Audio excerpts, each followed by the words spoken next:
Mirza from mathemath.com. Let's start with question number 5 of exercise number 2.3. The statement of this question is x square minus x minus 156. इसको factorise करना है. ये factorisation ऐसे ही है जैसे कि लास्ट क्वेश्चन में हम करते हैं. इसके अंदर हम यहाँ पे एक्स स्क्वायर हमारा इसी तरह से आ जाएगा. अब एक्स स्क्वायर के साथ यहाँ पे अगर हम कोफिशिएंट देखें तो ये है 156 इस 1 के साथ मल्टीप्लाई होगा तो 156 ही आ जाएगा.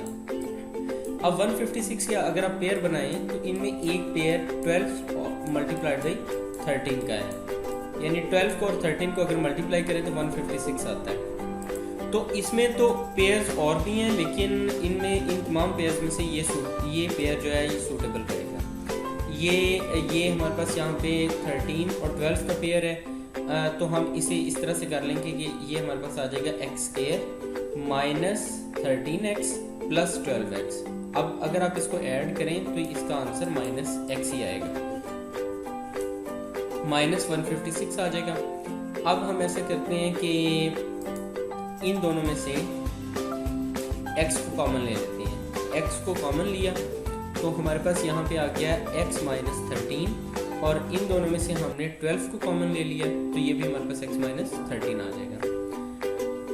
अब x माइनस 13 हमारा यहाँ भी है और x माइनस 13 हमारे पास यहाँ भी है. दोनों में से x माइनस 13 को कॉमन लिया तो ये x माइनस 13 इधर आ गया और इसके साथ x प्लस 12 आ जाएगा, यानी इधर से x आ गया इधर से प्लस 12 आ गया. इस तरह से क्वेश्चन नंबर 5 को हमने फैक्टराइज कर दिया. ये क्वेश्चन कंप्लीट हो चुका है. अगर आपको इसमें कोई कन्फ्यूजन है तो आप हमसे कॉन्टेक्ट करें. हमारा यूट्यूब चैनल अवेलेबल है, आप उसे सब्सक्राइब करें ताकि हमारी लेटेस्ट वीडियोज़ और अपडेट्स आपको मिलती रहें. Thanks for watching mathemath.com.